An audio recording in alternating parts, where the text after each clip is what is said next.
Salut tout le monde, bienvenue en Chartony. Je tourne une vidéo aujourd'hui pour vous parler d'une petite recette qui plaît à beaucoup de monde. Je veux parler du chai masala en fait, qu'on trouve un peu partout maintenant. On en trouve dans les Starbucks, on en trouve un peu dans tous les restos maintenant, c'est proposé un petit peu partout. Le chai masala, tout le monde a sa recette, il y en a des vraiment différentes selon un peu les régions. Chai masala en hindi, c'est thé aux épices. Voilà, donc pour ce faire en fait j'ai préparé plusieurs choses. Niveau matériel, donc on va avoir besoin d'une petite casserole, plus ou moins ce dont on a besoin pour son thé, ça dépend des envies, de la quantité qu'on veut. Une petite passoire, de quoi mesurer les liquides, une petite cuillère, du lait, de l'eau, pas de mixeur. Ensuite, au niveau des ingrédients, donc on va avoir besoin de thé. Donc la plupart du temps, les gens prennent du thé noir. La recette veut que ce soit du thé noir, mais on peut aussi prendre du thé vert. Là, pour le coup, c'est du thé noir. Voilà, donc c'est du Darjeeling qui vient d'Inde. Voilà, avec la grosse Bertha sur le... Ensuite, après, au niveau des épices, c'est un peu chacun fait comme il veut, donc c'est un peu... On met les épices qu'on préfère en fait. Donc moi j'ai du safran, venu du Maroc. J'ai de la cannelle, beaucoup de cannelle. J'ai du gingembre, donc du gingembre en poudre que j'ai ramené de Tunisie. J'ai aussi de l'anis étoilé, donc hop là. On n'en met pas beaucoup dans le chai masala parce que c'est vraiment, ça parfume vraiment beaucoup, c'est comme la cannelle. Faut vraiment pas en mettre beaucoup. Là donc ça a une très très forte odeur d'absinthe et puis ça a aussi bon gros goût d'absinthe. Hop, et donc j'ai aussi une autre épice qui s'appelle le ras el hanout. C'est en fait un mélange d'épices orientales qu'on utilise beaucoup dans la cuisine maghrébine. Voilà, donc tata le coffre à épices. On peut aussi rajouter d'autres choses, donc là on peut rajouter, par exemple là j'ai du thé. C'est en fait un thé qui est un mélange de plein d'épices différentes. Je vous montre un peu ce que ça donne. Hop, tac. Ah.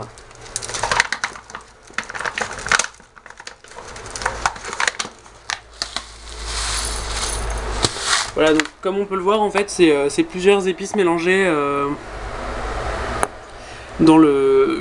qui font un thé en fait, donc on peut s'en servir pour en mettre un peu dans le masala pour parfumer un petit peu plus. Enfin, ça dépend vraiment de ce qu'on a mis dedans. Voilà, et donc on va aussi avoir besoin de sucre. Donc le sucre, on en met beaucoup, pas beaucoup, ça dépend de comment on aime son thé, sucré, pas sucré, si on veut vraiment beaucoup sentir les épices ou pas. On peut aussi mettre de la cardamome. Donc là, c'est directement, on peut en mettre en gousse. Et accessoirement, on peut, après pareil, hein, c'est au niveau des goûts, on peut mettre de la noix de pécan râpée.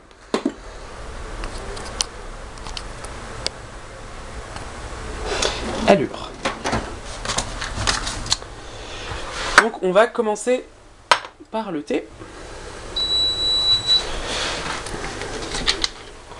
Donc pour avoir un toc, donc il faut remplir. Donc là je vais faire pour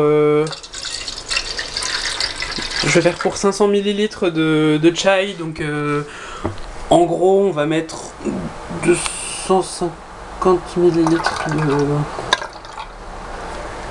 d'eau.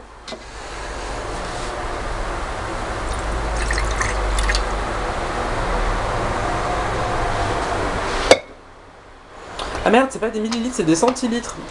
Oh la quiche. Donc, on a mis pour 250 centilitres d'eau qu'on est censé faire chauffer pour faire du thé parce que ça aide toujours. Hop, donc moi j'ai mis A7 pour que ça chauffe assez vite. Donc on va attendre déjà que l'eau bout avant de mettre le thé. Hop là. Je vais ouvrir tout ça pour que ce soit déjà prêt.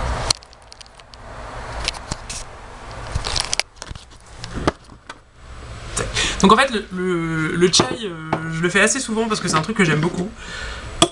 Hop. hop là, que ce soit au petit déjeuner, que ce soit en pleine journée quand on a juste un petit creux et qu'on n'a pas forcément envie de manger, ça nourrit aussi donc ça cale. C'est vraiment bien à tout moment. Donc là notre eau est en train de bouillir, donc on va ajouter le thé. Hop là.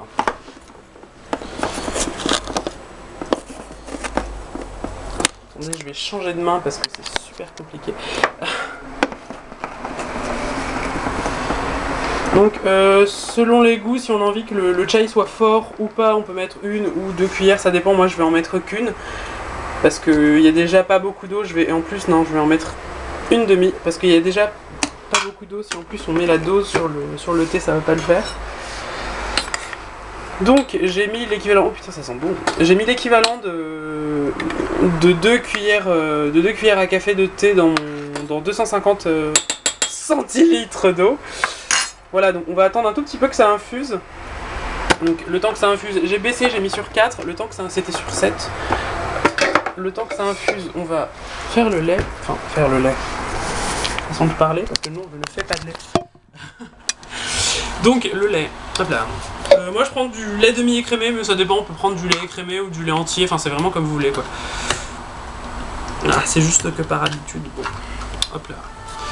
Donc, comme on a mis 250 centilitres d'eau, on va mettre 250 centilitres de lait. Hop là. Voilà. Donc là, ça commence à bouillir, c'est mal. Donc on va rajouter le lait pour tout refroidir. Hop là. Voilà. C'est cool.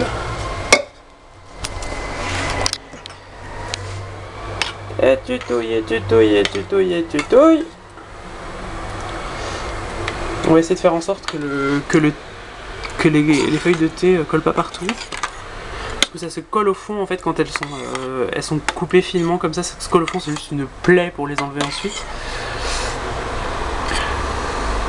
Faut faire gaffe avec les plaques à induction en fait parce que les casseroles ont la sale habitude de glisser sur la plaque en fait. Voilà, donc ça bouge tout seul à cause de l'électricité que ça envoie, c'est horrible. Voilà, donc on a notre thé infusé donc avec notre lait, on va attendre que ça chauffe un tout petit peu. Et donc à partir de là, on va commencer à mettre toutes nos épices. Donc la plupart du temps, je commence par les épices qui parfument le plus, qui ont le goût le plus fort pour qu'en fait, ils soient vraiment tout en premier et que les autres épices viennent un peu écraser parce que si on les met en dernier, ça va cacher tous les autres goûts, etc. Donc l'épice la plus forte forcément que j'ai, c'est la cannelle. Parce que oui, on va en mettre une petite cuillère à café, donc enfin c'est genre vraiment la petite cuillère à café.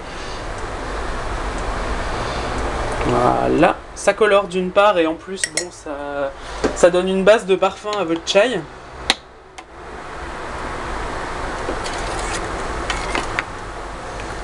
Chaque fois qu'on ajoute un ingrédient au chai en fait il faut touiller à chaque fois, donc on n'ajoute pas 2 ingrédients à la suite sans mélanger. Sinon ça vous fait des goûts qui passent pas en fait, qui n'ont pas le temps d'infuser, qui se mélangent entre eux, etc. Donc toutes les notes vont pas bien se différencier dans le chai. Donc on a ajouté notre cannelle. Donc on va ensuite prendre l'anis étoilé. Pour le coup, comme j'ai pas beaucoup d'eau, j'ai pas beaucoup de lait, je vais en mettre 2. Parce que oui, en effet, ça parfume beaucoup, mais voilà. Là, j'en fais pour 500 centilitres, mais quand je fais pour 1 litre, par exemple, j'en mets plus que ça. Donc on met la badiane, on la mélange un peu histoire de la faire balader dans la casserole. Allez, baladez-vous. Voilà. On referme la badiane parce qu'en fait si on laisse ouvert, toute l'odeur va partir et ça va être infect. On ajoute ensuite le ras el hanout. Donc là par contre j'en mets une demi-cuillère à café.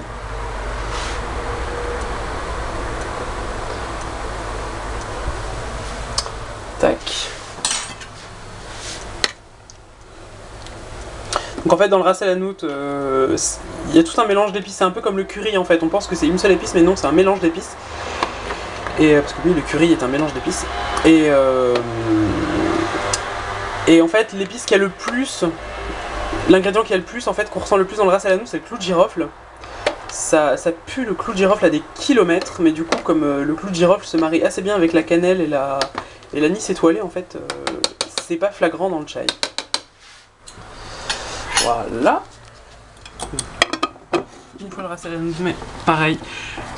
Chaque fois que vous avez déjà utilisé une épice, en fait, vous fermez le pot parce que sinon, ça va être juste toute l'odeur va partir, tout le goût va partir en fait, ça va devenir complètement fade. Donc ensuite on va laver la petite tasse avec les marins. On va laver la cuillère qui a servi pour le ras el hanout parce que sinon on va avoir un mélange ras el hanout gingembre et c'est pas glop. Voilà. Et donc ensuite une demi-cuillère à café de gingembre. Histoire de pas trop... Voilà, le gingembre, c'est aphrodisiaque, donc si vous vous attendez à une belle nuit d'amour, vous en mettez plus qu'une petite cuillère. C'est vraiment comme vous voulez. Ça sent bon. Voilà.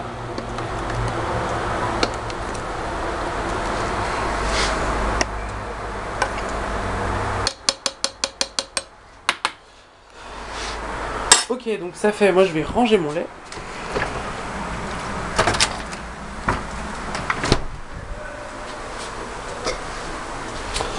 Le temps que ça chauffe, on va essayer de faire genre on est quelqu'un d'ordonné et tout, on va faire genre on lave sa vaisselle. Avec une main, oui monsieur.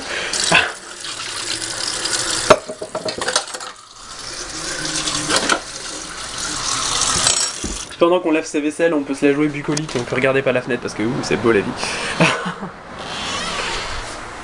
Alors, revenons à nos moutons. Un petit peu de lumière, hop là.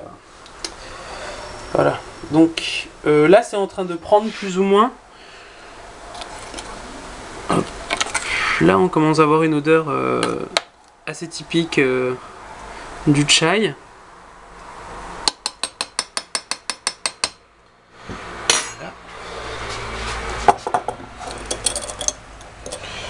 Donc une fois qu'on a mis l'anis étoilé, la cannelle, le ras el hanout et le gingembre, on va ajouter un tout petit peu de safran. Si j'arrive à ouvrir la boîte. Un tout petit peu de safran.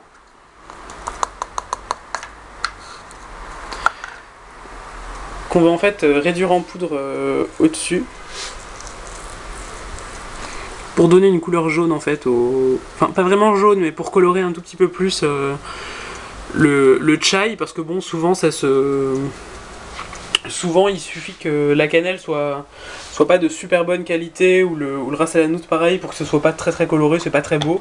On a juste l'impression de boire du lait sale donc voilà. Donc pour le coup on va ajouter la petite pincée de thé aux épices de tout à l'heure.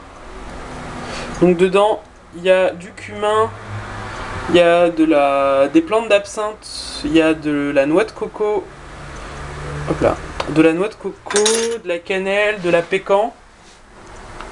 Voilà, donc c'est un petit thé, aux épices qu'on peut trouver un petit peu partout. C'est attendez, ça s'appelle comment? Voilà, donc c'est un thé bio, thé diététique, la route des comptoirs, avec le joli nombril de la madame, qui a le ventre pas de la même couleur que les mains. Donc thé mou. Non, il n'est pas mou, mais mou, MU. Voilà, donc c'est une collection plutôt pas mal qui s'appelle La Route des Comptoirs, qu'on peut trouver en boutique bio. Mais c'est vraiment pas mal, je vous conseille d'essayer.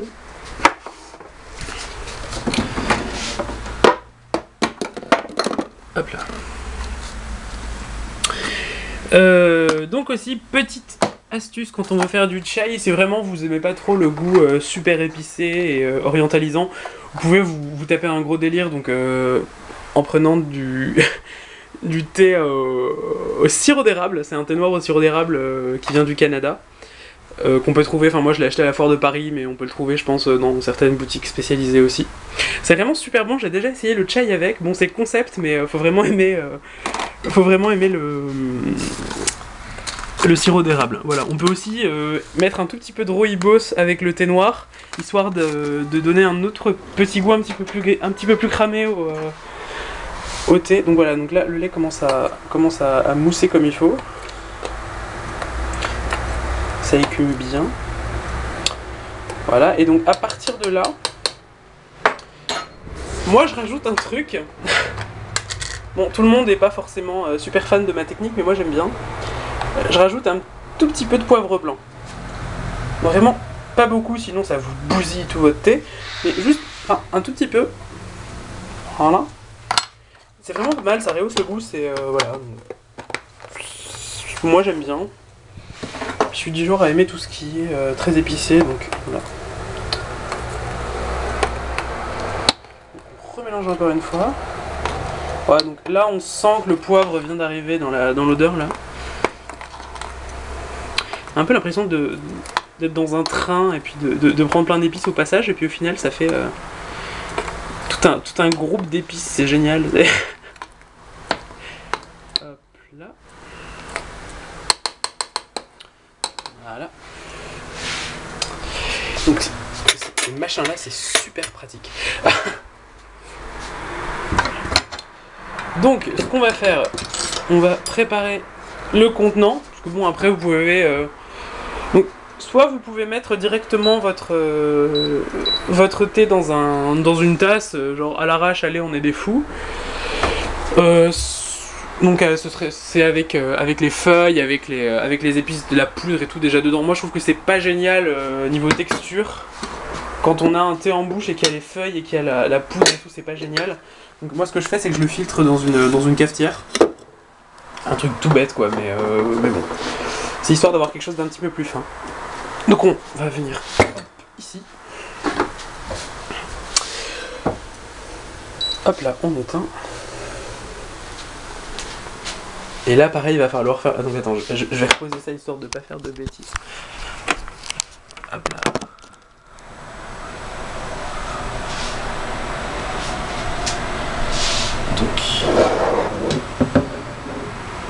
Tac.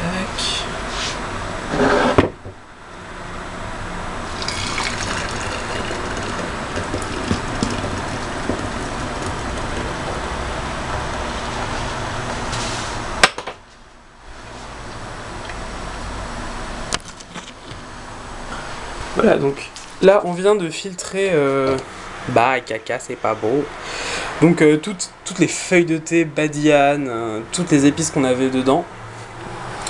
Voilà, donc on a l'impression d'avoir un café au lait, c'est génial. Sachant que ça n'est pas du tout. Donc voilà, donc hop, tac, maintenant on remet un deuxième filtre, donc le filtre de la cafetière, on sait jamais, bon. Hop là. Tada! On voit rien, je suis à la contre-jour. Tada! Et voilà, donc on a un chai masala. Alors, donc, on va ranger ceci.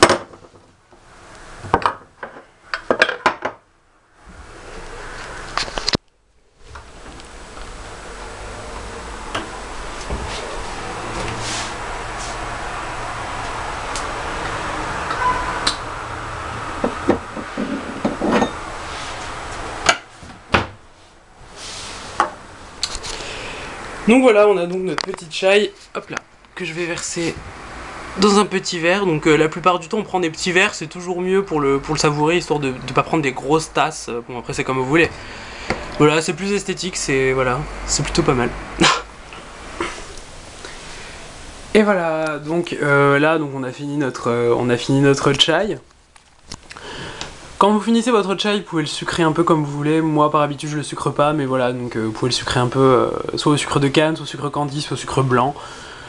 C'est vraiment comme vous le sentez. Là j'ai mis plusieurs exemples de petites épices qu'on va récapituler pour celles qu'on trouve pas forcément partout. Donc là on a de la cardamome, on voit pas très bien. Cardamome, donc ça se présente sous des petites gousses vertes qu'on peut ouvrir et mettre en fait dans le mélange. On a notre noix de pécan qu'on peut soit râper, soit gratter en fait au-dessus des plats. On a de la cannelle en bâton, pareil qu'on peut râper ou qu'on peut mettre directement dans le mélange. Et donc, fameux anis étoilé. Voilà, donc